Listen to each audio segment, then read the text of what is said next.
Alright YouTube, the Shadow King Nazaru. I'm here with my review of Dragon Ball Super, episode 90. And I got the shades, so you know what that means. Shit just got real in this episode. Let's get started, shall we? So we start off with Gohan and Piccolo meditating, and Piccolo says that he's taught everything to Gohan that he could do with at this time frame for the Tournament of Power, and that there's one final test to test how truly strong he's gotten. And he says he needs to fight a very powerful opponent, which he knows who he is, which is obviously Goku. Speaking of whom, he's busy eating at the expense of Tien's money. And Tien is really hopeful that the 10 million Zenny will help not only fix the town, but also fix his debt to fix his financial strains with the restaurant. At least that's what I got from it. He probably could have paid it off, but semantics. Either way, Goku's team is going to be rather pissed about the whole 10 million Zenny thing being false. Well, at least some of them are, because the others actually know the truth, and because Goku actually felt they were level-headed enough, or tried to persuade them with the truth. Then again, the reward is the Super Dragon Balls, and assuming the Omni King decides to spare the other universes, Goku could just wish for like 100 million Zenny, and everybody can get like 10 million Zenny each. But I digress. Then Gohan and Piccolo, with Piccolo having that swagger smile because he just wants to show off what his progress with Gohan has been. And Gohan issues a challenge to Goku, to which Goku is more than happy to oblige. And Tien comes along too. And Master Roshi acts as referee, stating that this is going to be like the Tournament of Power and be a Battle Royale, which is going to have the same rules as it. Which is like, you got to work as a team, you follow the arena, you lose, and no killing. Well, obviously they're not going to do any killing, Master Roshi, because if they ended up killing anybody, that would be pretty fucking stupid. I mean, that like be like something from Resident Evil. Or Toyotaro's Dragon Ball Super manga.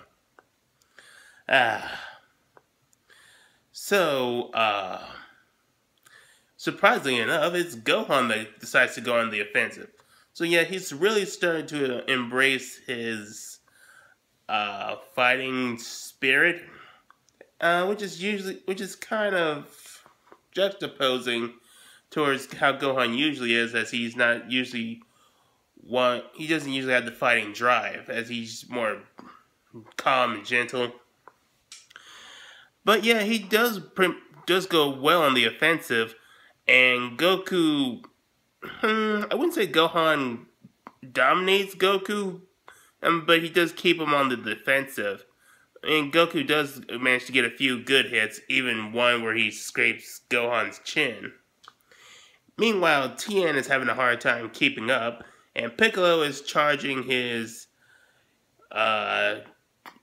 evil demon destructive wage, which we haven't seen since the 23rd Tenkaichi Budokai back in Dragon Ball.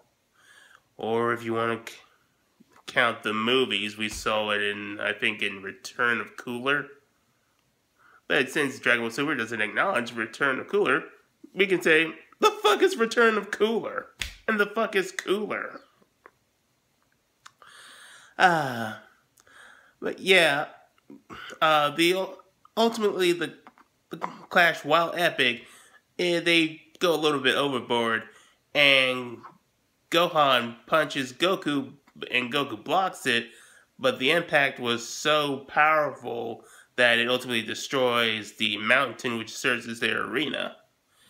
Or was it a plateau? Who cares? Either way, the match is considered ended a draw. Goku is ready to congratulate them for putting up a decent fight, but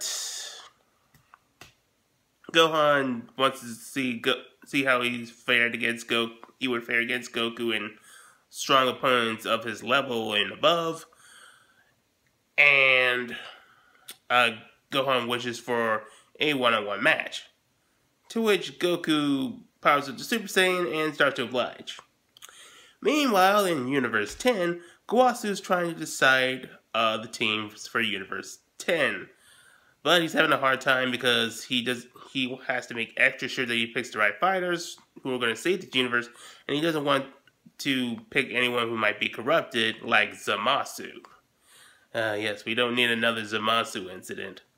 Meanwhile, Ramush and his angel, what was her name?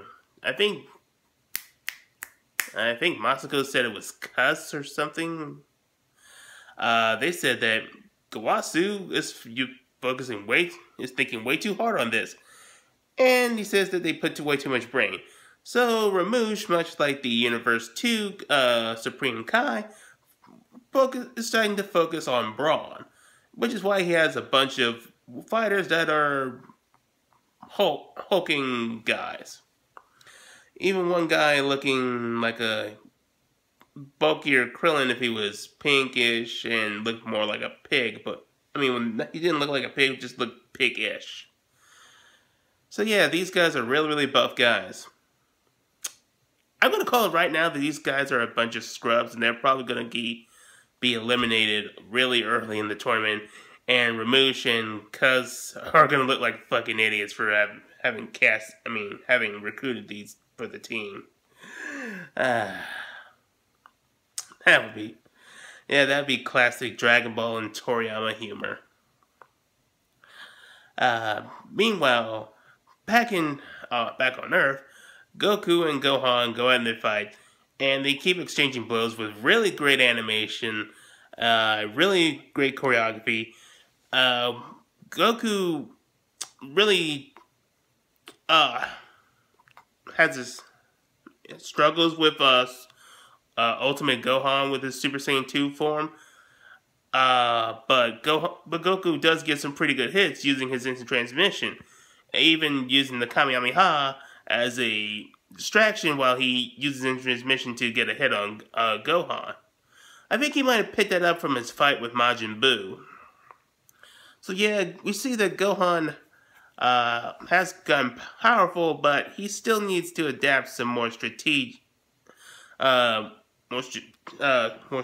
actions. Especially since, I'm not going to spoil that just yet. But yeah, ultimately Gohan starts to get the upper hand and wants Goku to fight seriously. So Goku indulges him and goes Super Saiyan God Super Saiyan. And they clash for a little bit, and then Goku goes Super Saiyan God Super Saiyan Kaioken, and Goku punches him and Goku wins. Excuse me.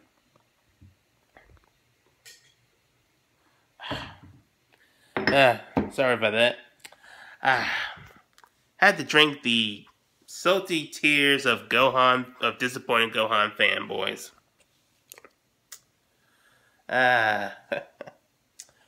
Oh, you Gohan fanboys were getting really salty when... I mean, you just couldn't accept that Gohan gotten stronger, as even somewhat more powerful than he was back in the Buu Saga. No, you wanted him to beat Goku and you didn't get it. I mean, there's some Gohan fans that were quite content with just Gohan being strong, but the Gohan fanboys who wanted him to also surpass Goku, come on, people. Use critical thinking. You honestly think that he would surpass Goku, who's not only a god at this point and has the Kaioken, and could also use multiple applications of the Kaioken to it? There was no way Gohan was going to win. Especially after just 20 hours of training. The fact that he even got that strong in just a short amount of time is a bit of an ass pull. But hey, it's not as big of an ass pull as, I don't know, Trunks going Super Saiyan Rage and pulling out a Spirit Bomb sword, even though he doesn't know how to use the Spirit Bomb. And that Spirit Bomb didn't have as much life on it to help him defeat Zamasu. But hey, that was Toei's decision. Presumably. But enough about that crappy ending of the Black Goku saga. Uh, Ultimately, Goku does win, but Goku catches Gohan when he's about to plummet back to the air with a prideful smile on his face, knowing that he's proud of his son and his accomplishment. That's what I really like about the anime. It's got some serious character developments, especially in this saga. Knowing Toyotaro and how he likes to how he's gonna have to rush things, supposedly since he thinks that his manga is gonna surpass the anime, he's gonna have to skip some of these character developments, and it's gonna be pretty hollow. Then again, it's really hollow as a lot of his story just focuses more on action, and any substance comes more from Toriyama rather than Toyotaro. But enough about Toyotaro and this stupid manga. Goku ultimately says that he's proud of Gohan and tells everybody that Gohan's going to be the leader of Universe 17. And the episode ends off with the Tournament of Power almost being completed, and supposedly there's going to be like 4 hours, I think they said 4 hours left before the tournament starts. And that's where the episode ends off. All in all, this was a really great episode.